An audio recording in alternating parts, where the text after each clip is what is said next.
ನಮಸ್ಕಾರ ಎಲ್ಲರಿಗೂ.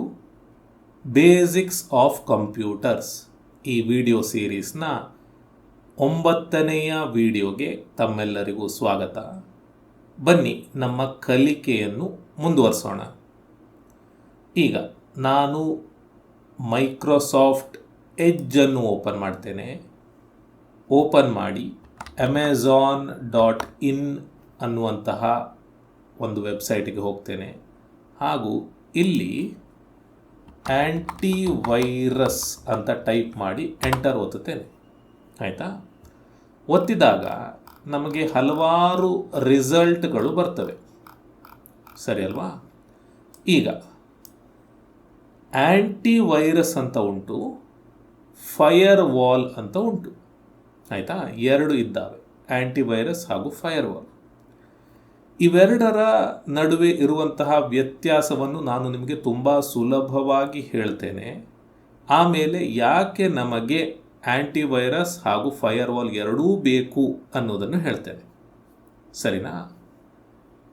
ಆ್ಯಂಟಿವೈರಸ್ ಯಾಕೆ ಬೇಕು ಅಂದರೆ, ಕಂಪ್ಯೂಟರ್ನಲ್ಲಿ ಇರುವಂತಹ ಅಥವಾ ಪೆನ್ ಡ್ರೈವ್ನಲ್ಲಿ ಇರುವಂತಹ ಅಥವಾ ಯಾವುದಾದ್ರೂ ಒಂದು ಫೈಲ್ನಲ್ಲಿ ಇರುವಂತಹ ವೈರಸ್ಸನ್ನು ತೆಗೆಯಲಿಕ್ಕೆ, ಈಗ ಪೆನ್ ಡ್ರೈವ್ಗಳು ಇರ್ತವೆ ಅಲ್ವಾ? ಪೆನ್ ಡ್ರೈವ್ಗಳನ್ನು ನಾವು ಬೇರೆ ಬೇರೆ ಕಂಪ್ಯೂಟರ್ಗಳಿಗೆ ಸಿಕ್ಕಿಸಿ ಫೈಲ್ಗಳನ್ನು ಟ್ರಾನ್ಸ್ಫರ್ ಮಾಡಿ ತೊಗೊಂಬರ್ತೇವೆ. ನಮ್ಮ ಕಂಪ್ಯೂಟರ್ಗೆ ಪೆನ್ ಡ್ರೈವ್ಗಳನ್ನು ಹಾಕಿದಾಗ ಆ ಪೆನ್ ಡ್ರೈವ್ಗಳಲ್ಲಿ ವೈರಸ್ ಇದ್ದರೆ ಅವುಗಳನ್ನು ತೆಗೆಯಲಿಕ್ಕೆ ನಮಗೆ ಆ್ಯಂಟಿವೈರಸ್ ಬೇಕು, ಸರಿನಾ? ಫೈರ್ ವಾಲ್ ಯಾಕೆ ಬೇಕು ಅಂದರೆ, ಇಂಟರ್ನೆಟ್ಗೆ ಹೋದಾಗ ಅಲ್ಲಿಂದ ನಮಗೆ ಬರುವಂತಹ ವೈರಸ್ಗಳನ್ನು ತಡೆಯಲಿಕ್ಕೆ. ಅರ್ಥ ಮಾಡ್ಕೊಳ್ಳಿ, ಆ್ಯಂಟಿವೈರಸ್ ಏನು ಮಾಡ್ತದೆ ಅಂದರೆ, ಇರುವಂತಹ ವೈರಸ್ಗಳನ್ನು ತೆಗೆಯುತ್ತದೆ. ಫೈರ್ ವಾಲ್ ಏನು ಮಾಡ್ತದೆ ಅಂದರೆ, ವೈರಸ್ಗಳು ಬರದೇ ಇದ್ದ ಹಾಗೆ ನೋಡ್ಕೊಳ್ತವೆ, ಸರಿನಾ? ಹಾಗಾಗಿ ಆ್ಯಂಟಿವೈರಸ್ ಹಾಗೂ ಫೈರ್ ವಾಲ್ ಎರಡೂ ಬೇಕಾಗ್ತವೆ. ಅರ್ಥ ಆಯ್ತಾ? ಈಗ ಏನಾಗಿದೆ ಅಂದರೆ, ನಮ್ಮ ಆ್ಯಂಟಿವೈರಸ್ನ ಸಾಫ್ಟ್ವೇರ್ಗಳಲ್ಲಿಯೇ ಫೈರ್ ವಾಲ್ ಕೂಡ ಬರುವಂಥದ್ದಾಗಿದೆ. ಮುಂಚೆ ಆ್ಯಂಟಿವೈರಸ್ ಹಾಗೂ ಫೈರ್ ವಾಲ್ ಅನ್ನುವಂಥದ್ದು ಬೇರೆ ಬೇರೆ ಇರ್ತಿತ್ತು. ಫೈರ್ ವಾಲ್ ಮಾಡುವಂತಹ ಕಂಪನಿಗಳು ಕೆಲವೊಂದಷ್ಟು ಇದ್ದವು.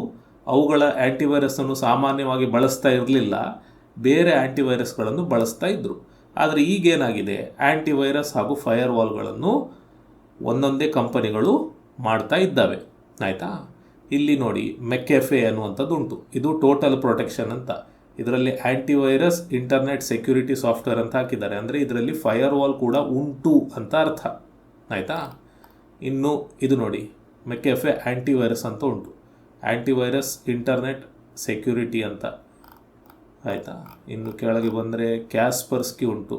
ಇದು ಬರೀ ಆ್ಯಂಟಿವೈರಸ್ ಮಾತ್ರ. ನೋಡಿ, ಇದರಲ್ಲಿ ಫೈರ್ ವಾಲ್ ಇಲ್ಲ. ಆಯಿತಾ? ಇಲ್ಲಿ K7 ಸೆಕ್ಯೂರಿಟಿ, ಇದು ಆ್ಯಂಟಿವೈರಸ್ ಮಾತ್ರ, ಇದರಲ್ಲಿ ಫೈರ್ ವಾಲ್ ಇಲ್ಲ. ಇದು ಬಿಟ್ ಡಿಫೆಂಡರ್ ಟೋಟಲ್ ಸೆಕ್ಯೂರಿಟಿ, ಇದರಲ್ಲಿ ಆ್ಯಂಟಿವೈರಸ್ ಫೈರ್ ವಾಲ್ ಎರಡೂ ಇರ್ತವೆ. ಅರ್ಥ ಆಯ್ತಾ? ಯಾವುದರಲ್ಲಿ ಆ್ಯಂಟಿವೈರಸ್ ಹಾಗೂ ಫೈರ್ ವಾಲ್ ಎರಡೂ ಇರ್ತವೋ ಅದಕ್ಕೆ ದುಡ್ಡು ಜಾಸ್ತಿ ಇರ್ತದೆ, ಸರಿನಾ? ದುಡ್ಡು ಜಾಸ್ತಿ ಇರ್ತದೆ. ನೋಡಿ, ಇದು 200 ರೂಪಾಯಿ, ಇದು 300 ರೂಪಾಯಿ ಒಂದು ವರ್ಷಕ್ಕೆ. ಅದೇ ಇದು ನೀವು ನೋಡಿದರೆ 800 ರೂಪಾಯಿ. ಆದರೆ ಇದು 3 ಡಿವೈಸ್ 3 ವರ್ಷಕ್ಕೆ. ಬಟ್ ಸಾಮಾನ್ಯವಾಗಿ ಫೈರ್ ವಾಲ್ ಆ್ಯಂಟಿವೈರಸ್ ಎರಡೂ ಇದ್ದಾಗ ರೇಟ್ ಕೂಡ ಜಾಸ್ತಿ ಇರ್ತದೆ, ಸರಿನಾ? ಸೊ ಜನರು ಸಾಮಾನ್ಯವಾಗಿ ಏನು ಮಾಡ್ತಾರೆ ಅಂದರೆ, ಆ್ಯಂಟಿವೈರಸ್ಗೆ ರೇಟ್ ಕಡಿಮೆ, ಫೈರ್ ವಾಲಿಗೆ ರೇಟ್ ಜಾಸ್ತಿ ಅಂತ ರೇಟ್ ಕಡಿಮೆ ಇರುವಂಥದ್ದನ್ನು ಖರೀದಿ ಮಾಡ್ತಾರೆ. ಹಾಗೆ ಮಾಡಬಾರ್ದು. ಬರೀ ಆ್ಯಂಟಿವೈರಸ್ಸನ್ನು ಖರೀದಿ ಮಾಡಿದರೆ ಕಂಪ್ಯೂಟರ್ಗೆ ಬಂದ ಮೇಲೆ ವೈರಸ್ಸನ್ನು ತೆಗೆಯಬಹುದೇ ಹೊರತು ಕಂಪ್ಯೂಟರ್ಗೆ ಬರದೇ ಇರುವ ಹಾಗೆ ಮಾಡಲಿಕ್ಕೆ ಆಗೋದಿಲ್ಲ, ಸರಿನಾ? ಸೊ ನಾನು ಬಳಸುವಂತಹ ಫೈರ್ ವಾಲ್ ಅಥವಾ ಸೆಕ್ಯೂರಿಟಿ ಯಾವುದಂದರೆ ಇಸೆಟ್. ನಾನು ಕ್ಯಾಸ್ಪರ್ಸ್ಕಿ, ಅವಾಸ್ಟ್, ನಾರ್ಟನ್, ಬಿಟ್ ಡಿಫೆಂಡರ್, ಮೆಕೆಫೆ ಎಲ್ಲದೂ ಬಳಸಿ ಈಗ ಬಳಸ್ತಾ ಇರುವಂಥದ್ದು ಎಸೆಟ್, ಆಯಿತಾ. ಇಸೆಟ್ ಇದು ನನಗೆ ಚೆನ್ನಾಗಿದೆ, ಹಾಗಾಗಿ ನಾನು ಬಳಸ್ತಾ ಇದ್ದೇನೆ. ಇದು ನೋಡಿ ಹೋಮ್ ಸೆಕ್ಯೂರಿಟಿ ಅಂತ, ಇದರಲ್ಲಿ ಫೈರ್ ವಾಲ್ ಆ್ಯಂಟಿವೈರಸ್ ಎಲ್ಲದೂ ಉಂಟು. ಇದು smart security, fire wall antivirus ಎಲ್ಲದೂ ಉಂಟು. ಇನ್ನು ಕೆಳಗೆ ಹೋದರೆ ಇದು ನೋಡಿ ಬರೀ ಆ್ಯಂಟಿವೈರಸ್, ಇದರಲ್ಲಿ ಫೈರ್ ವಾಲ್ ಇಲ್ಲ. 1 ವರ್ಷ 1 PC 3 ವರ್ಷ, ಆಯಿತಾ. ಇದು ಆ್ಯಂಟಿವೈರಸ್ ನೋಡಿ, 1 PC 1 ವರ್ಷ 400 ರೂಪಾಯಿ. ಸೊ ಫೈರ್ ವಾಲ್ಗೆ ಹಾಗೂ ಆ್ಯಂಟಿವೈರಸ್ ಇದ್ದರೆ ರೇಟ್ ಜಾಸ್ತಿ ಇರ್ತದೆ, ಇಷ್ಟು ನೀವು ತಿಳ್ಕೊಳ್ಳಿ. ಅರ್ಥ ಆಯಿತಾ. ಯಾವುದೇ ಕಂಪ್ಯೂಟರ್ ಆದರೂ ಯಾವುದೇ ಮೊಬೈಲ್ ಆದರೂ ಆ್ಯಂಟಿವೈರಸ್ ಹಾಗೂ ಫೈರ್ ವಾಲ್ ಇದ್ದೇ ಇರಬೇಕು. ಯಾಕಂದರೆ ಈಗ ಏನಾಗ್ತಾ ಇದೆ ಅಂದರೆ ಹ್ಯಾಕರ್ಗಳು, ಆಯಿತಾ, ಮಾಲ್ವೇರ್ಗಳನ್ನು ಬಳಸಿ, ಅಥವಾ ನೀವು ಸಿಂಪಲಾಗಿ ಹೇಳೋದಿದ್ರೆ ಸಣ್ಣ ಸಣ್ಣ ಪ್ರೋಗ್ರಾಮ್ಗಳನ್ನು ಬಳಸಿ ನಿಮ್ಮ ಕಂಪ್ಯೂಟರ್ನಲ್ಲಿರುವಂತಹ ಅಥವಾ ನೀವು ಸೇವ್ ಮಾಡಿ ಇಟ್ಟಿರುವಂತಹ ಪಾಸ್ವರ್ಡ್ಗಳನ್ನು, ಅಕೌಂಟ್ ಡೀಟೇಲ್ಗಳನ್ನು ಎಲ್ಲದನ್ನು ತೆಗಿತಾ ಇದ್ದಾರೆ. ಸೊ ಇವುಗಳಿಂದ ಬಚಾವಾಗಿರಲಿಕ್ಕೆ ನಮಗೆ ಆ್ಯಂಟಿವೈರಸ್ ಹಾಗೂ ಫೈರ್ ವಾಲ್ ಬೇಕೇ ಬೇಕಾಗಿರ್ತದೆ, ಆಯಿತಾ. ಸೊ ನಿಮ್ಮ ಹತ್ರ ಇಲ್ಲದಿದ್ದರೆ ದಯವಿಟ್ಟು ಇದನ್ನು ದುಡ್ಡು ಕೊಟ್ಟು ಖರೀದಿ ಮಾಡಿ, ಸರಿನಾ.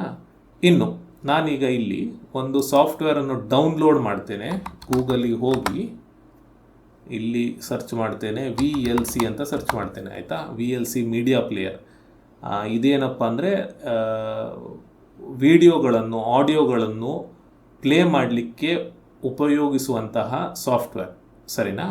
ಸೊ VLC ಮೀಡಿಯಾ ಪ್ಲೇಯರ್ ಬೇಕು ನನಗೀಗ. ಸೊ ಗೂಗಲ್ಗೆ ಹೋಗಿ VLC ಅಂತ ಸರ್ಚ್ ಮಾಡಿದೆ. ಸೊ ಇಲ್ಲಿ ಅಫಿಷಿಯಲ್ ವೆಬ್ಸೈಟ್ ಬರ್ತಾ ಉಂಟು, ಇದ್ರ ಮೇಲೆ ಕ್ಲಿಕ್ ಮಾಡ್ತೇನೆ. ಕ್ಲಿಕ್ ಮಾಡಿದಾಗ VLCಯ ವೆಬ್ಸೈಟಿಗೆ ಹೋಯಿತು. ಈಗ ಇಲ್ಲಿ ಡೌನ್ಲೋಡ್ VLC ಕೊಟ್ಟು ಡೌನ್ಲೋಡ್ ಮಾಡ್ತೇನೆ, ಸರಿನಾ. ಸೊ ಡೌನ್ಲೋಡ್ ಶುರುವಾಗ್ತದೆ ಈಗ. ಸರಿ, ಶುರುವಾಯಿತು. ಸೊ ಡೌನ್ಲೋಡ್ ಆಗಿದ್ದು ಡೌನ್ಲೋಡ್ಸ್ ಫೋಲ್ಡರ್ಗೆ ಬಂದು ಬೀಳ್ತದೆ. ಸೊ ಇಲ್ಲಿ ಕೂಡ ಕ್ಲಿಕ್ ಮಾಡಿ ನಾವು ಓಪನ್ ಮಾಡಬಹುದು. ಡೌನ್ಲೋಡ್ಸ್ ಫೋಲ್ಡರ್ಗೆ ಹೋಗಿ ಕೂಡ ಕ್ಲಿಕ್ ಮಾಡಿ ಓಪನ್ ಮಾಡಬಹುದು. ಆದರೆ ಇದಾದಮೇಲೆ ನಾನು ಏನು ಮಾಡ್ತೇನೆ ನೋಡ್ತಾ ಇರಿ, ಸರಿನಾ. ಸೊ ಈಗ ಒಂದು ಸಾಫ್ಟ್ವೇರನ್ನು ಓಪನ್ ಮಾಡಿದೆ, ಡೌನ್ಲೋಡ್ ಮಾಡಿದೆ. ಡೌನ್ಲೋಡ್ಸ್ಗೆ ಹೋಗ್ತೇನೆ, ಇಲ್ಲಿದೆ, ಆಯಿತಾ. ಈ ಸಾಫ್ಟ್ವೇರ್ನಲ್ಲಿ ವೈರಸ್ ಏನಾದರೂ ಇದೆಯಾ ಅಂತ ನನಗೀಗ ಚೆಕ್ ಮಾಡಬೇಕು. ಅದು ಮಾಡಲಿಕ್ಕೆ ನಾನು ವೈರಸ್ ಟೋಟಲ್ ಅನ್ನುವಂತಹ ಒಂದು ವೆಬ್ಸೈಟ್ಗೆ ಹೋಗ್ತೇನೆ, ಆಯಿತಾ. ವೈರಸ್ ಟೋಟಲ್ ಟೈಪ್ ಮಾಡಿ ಕೀಬೋರ್ಡ್ನಲ್ಲಿ ಕಂಟ್ರೋಲ್ ಬಟನ್ ಒತ್ತಿಟ್ಕೊಂಡು ಎಂಟರನ್ನು ಒತ್ತುತ್ತೇನೆ. ಆವಾಗ ವೈರಸ್ ಟೋಟಲ್ ಅನ್ನುವಂತಹ ವೆಬ್ಸೈಟಿಗೆ ಹೋಗ್ತದೆ, ಸರಿನಾ. ಸೊ ನನ್ನ ಕಂಪ್ಯೂಟರ್ನಲ್ಲಿ ಇಸೆಟ್ ಸಾಫ್ಟ್ವೇರ್ ಇದೆ, ಆದರೂ ಕೂಡ ನಿಮಗೆ ತೋರಿಸ್ತಾ ಇದ್ದೇನೆ. ಇಲ್ಲಿ ವೈರಸ್ ಟೋಟಲ್ ವೆಬ್ಸೈಟ್ನಲ್ಲಿ ಬಂದಾಗ ಇಲ್ಲಿ ನಿಮಗೆ ಯಾವುದೇ ಫೈಲ್ ಕೊಟ್ಟರೂ ಕೂಡ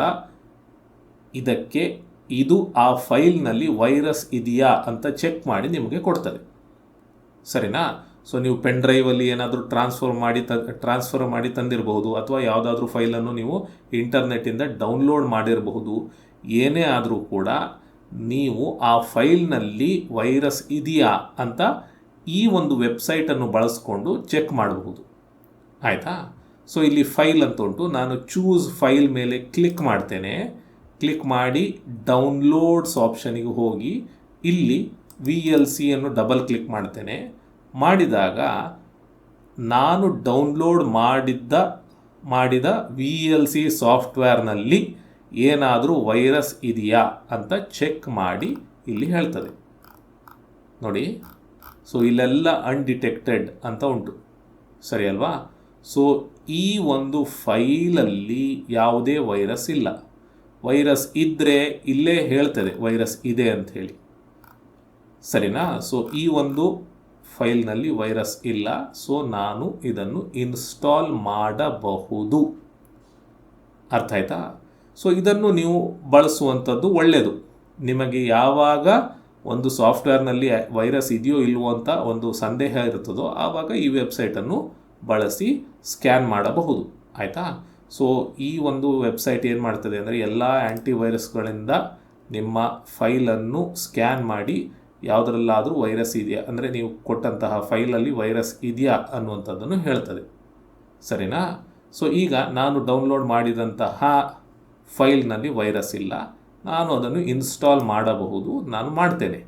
ಸೊ ಇನ್ಸ್ಟಾಲ್ ಮಾಡಲಿಕ್ಕೆ ಇದನ್ನು ಡಬಲ್ ಕ್ಲಿಕ್ ಮಾಡ್ತೇನೆ, ಇಲ್ಲಿ ಎಸ್ ಕೊಡ್ತೇನೆ, ಓಕೆ ಕೊಡ್ತೇನೆ.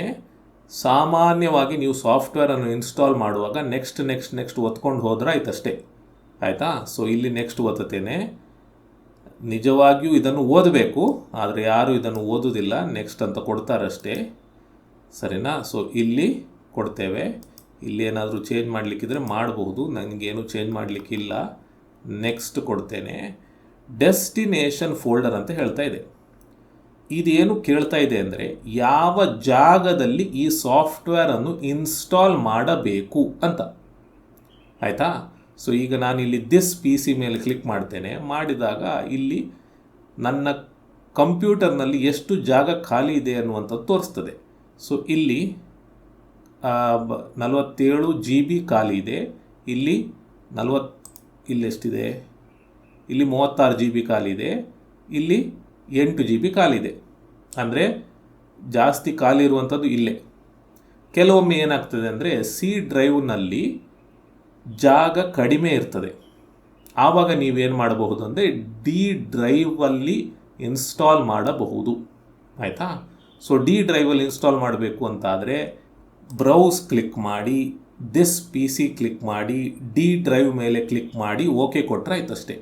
ಸೊ ಡಿ ಡ್ರೈವಲ್ಲಿ ಇನ್ಸ್ಟಾಲ್ ಆಗ್ತದೆ, ಆಯಿತಾ? ಸೊ ನಾನು ಅದನ್ನು ಮಾಡೋದಿಲ್ಲ, ಸಿ ಡ್ರೈವ್ನಲ್ಲಿ ಇನ್ಸ್ಟಾಲ್ ಮಾಡ್ತೇನೆ. ಇನ್ಸ್ಟಾಲ್ ಕ್ಲಿಕ್ ಮಾಡ್ತೇನೆ, ಸಾಫ್ಟ್ವೇರ್ ಇನ್ಸ್ಟಾಲ್ ಆಗ್ತದೆ. ಸರಿನಾ?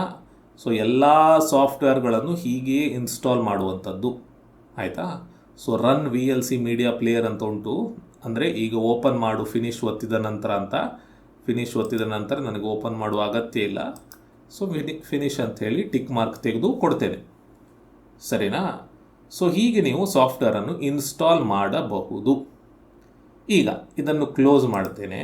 ಕ್ಲೋಸ್ ಮಾಡಿ ಸಾಫ್ಟ್ವೇರನ್ನು ಅನ್ಇನ್ಸ್ಟಾಲ್ ಮಾಡೋದು ಹೇಗೆ ಅಂತ ತೋರಿಸ್ತೇನೆ. ಅಂದರೆ ಇನ್ಸ್ಟಾಲ್ ಆಗಿರುವಂತಹ ಕಂಪ್ಯೂಟರ್ನಲ್ಲಿ ಇರುವಂತಹ ಸಾಫ್ಟ್ವೇರ್ಗಳನ್ನು ತೆಗೆಯುವುದು ಹೇಗೆ ಅಂತ ತೋರಿಸ್ತೇನೆ, ಆಯಿತಾ? ಸಾಫ್ಟ್ವೇರ್ಗಳನ್ನು ತೆಗೆಯಲಿಕ್ಕೆ ನಾವು ಕಂಟ್ರೋಲ್ ಪ್ಯಾನಲ್ಗೆ ಹೋಗಬೇಕು, ಆಯಿತಾ? ಸೊ ಇಲ್ಲಿ ಸರ್ಚ್ ಬಾಕ್ಸ್ನಲ್ಲಿ ನಾನು ಕಂಟ್ರೋಲ್ ಪ್ಯಾನಲ್ ಅಂತ ಟೈಪ್ ಮಾಡ್ತೇನೆ. ಕಂಟ್ರೋಲ್ ಅಂಥೇಳಿ ಟೈಪ್ ಮಾಡುವಾಗ ಬರ್ತದೆ ಇಲ್ಲೇ ಕಂಟ್ರೋಲ್ ಪ್ಯಾನಲ್ ಅಂತ. ಕ್ಲಿಕ್ ಮಾಡ್ತೇನೆ. ಮಾಡಿ ಇಲ್ಲಿ ಅನ್ಇನ್ಸ್ಟಾಲ್ ಅ ಪ್ರೋಗ್ರಾಮ್ ಅನ್ನೋದ್ರ ಮೇಲೆ ಕ್ಲಿಕ್ ಮಾಡ್ತೇನೆ. ಮಾಡಿದಾಗ ಯಾವುದೆಲ್ಲ ಸಾಫ್ಟ್ವೇರ್ಗಳು ನನ್ನ ಕಂಪ್ಯೂಟರ್ನಲ್ಲಿ ಈಗ ಇನ್ಸ್ಟಾಲ್ ಆಗಿವೆ ಅನ್ನುವಂಥದ್ದನ್ನು ತೋರಿಸ್ತದೆ. ಸರಿನಾ? ಸೊ ಈಗ ನಾನು ಯಾವುದು ಇನ್ಸ್ಟಾಲ್ ಮಾಡಿದೆ? VLC ಮೀಡಿಯಾ ಪ್ಲೇಯರ್ ಇನ್ಸ್ಟಾಲ್ ಮಾಡಿದೆ ಅಲ್ವಾ? ಸೊ ಇದು ನನಗೆ ಬೇಡ ಅಂತಾದರೆ ಇದರ ಮೇಲೆ ಕ್ಲಿಕ್ ಮಾಡಬೇಕು. ಆಮೇಲೆ ಇಲ್ಲಿ ಅನ್ಇನ್ಸ್ಟಾಲ್ /ಚೇಂಜ್ ಅಂತ ಉಂಟು, ಇದರ ಮೇಲೆ ಕ್ಲಿಕ್ ಮಾಡಬೇಕು. ಮಾಡಿ ಎಸ್ ಕೊಡಬೇಕು. ಕೊಟ್ಟು ನೆಕ್ಸ್ಟ್ ಅಂತ ಕೊಡ್ತಾ ಹೋದರೆ ಆಯ್ತಷ್ಟೇ. ಸೊ ಇಲ್ಲಿ ಅನ್ಇನ್ಸ್ಟಾಲ್ ಕೊಡ್ತೇನೆ, ಫಿನಿಶ್ ಕೊಡ್ತೇನೆ. ಆವಾಗ ಈ ಒಂದು ಲಿಸ್ಟಿಂದ VLC ಮೀಡಿಯಾ ಪ್ಲೇಯರ್ ಹೋಗ್ತದೆ. ಸರಿನಾ? ಸೊ ಹೀಗೆ ನಿಮಗೆ ಅಗತ್ಯ ಇಲ್ಲದೇ ಇರುವಂತಹ ಸಾಫ್ಟ್ವೇರ್ಗಳನ್ನು ನೀವು ತೆಗೆಯಬಹುದು. ತೆಗೆದ್ರೆ ನಿಮ್ಮ ಕಂಪ್ಯೂಟರ್ನಲ್ಲಿ ತುಂಬ ಜಾಗ ಉಳಿದುಕೊಳ್ತದೆ, ಆಯಿತಾ? ಸೊ ಇಲ್ಲಿ ನೀವು ಸೈಜ್ ಅಂತ ಉಂಟಲ್ವಾ? ಸೊ ಸೈಜ್ ಮೇಲೆ ಕ್ಲಿಕ್ ಮಾಡಿದರೆ ಏನಾಗ್ತದೆ ಅಂದರೆ ದೊಡ್ಡ ಸೈಜ್ ಇರುವಂತಹ ಫೈಲ್ ಅಥವಾ ಸಾಫ್ಟ್ವೇರ್ ಯಾವುದು ಅಂತ ತೋರಿಸ್ತದೆ. ಅದಕ್ಕಿಂತ ಸ್ವಲ್ಪ ಚಿಕ್ಕ ಇರುವಂತಹ ಸಾಫ್ಟ್ವೇರ್ ಯಾವುದು ತೋರಿಸ್ತದೆ. ಅದಕ್ಕಿಂತ ಸ್ವಲ್ಪ ಚಿಕ್ಕ ಸಾಫ್ಟ್ವೇರ್ ಯಾವುದು ಅಂತ ತೋರಿಸ್ತದೆ. ಹೀಗೆ ಒಂದು ಆರ್ಡ್ರಲ್ಲಿ ತೋರಿಸ್ತದೆ ಯಾವುದೆಲ್ಲ ಸಾಫ್ಟ್ವೇರ್ಗಳು ಇದ್ದಾವೆ ಅಂತ. ಜಾಸ್ತಿ ಸೈಜ್ ಇರುವಂತಹ ಸಾಫ್ಟ್ವೇರ್ಗಳನ್ನು ಕೆಲವೊಮ್ಮೆ ನಾವು ಉಪಯೋಗಿಸ್ತಾ ಇರುವುದಿಲ್ಲ. ಸೊ ಅಂಥ ಸಾಫ್ಟ್ವೇರ್ಗಳನ್ನು ನೀವು ತೆಗೆಯಬಹುದು, ಆಯಿತಾ? ಇಲ್ಲಿ ಉದಾಹರಣೆಗೆ ಫಾಕ್ಸಿಟ್ PDF ರೀಡರ್ ಅಂತ ಉಂಟು. ಇದು 689 MB ಅಥವಾ MB ಜಾಗವನ್ನು ನನ್ನ ಸಿ ಡ್ರೈವ್ನಲ್ಲಿ ತೊಗೊಂಡಿದೆ. ಸೊ ಇದು ಬೇಡ ನನಗೆ ಅಂತಿದ್ದರೆ ಇದ್ರ ಮೇಲೆ ಕ್ಲಿಕ್ ಮಾಡಿ ಅನ್ಇನ್ಸ್ಟಾಲ್ ಕೊಟ್ಟು ಎಸ್ ಕೊಟ್ಟು ಆಮೇಲೆ ಇಲ್ಲಿ ರಿಮೂವ್ ಕೊಟ್ಟು ಓಕೆ ಕೊಟ್ಟು ಕಾಯ್ತೇನೆ. ಸೊ ಅನ್ಇನ್ಸ್ಟಾಲ್ ಆಗ್ತದೆ. ಸೊ ಅನ್ಇನ್ಸ್ಟಾಲ್ ಆಯಿತು, ಸರಿನಾ?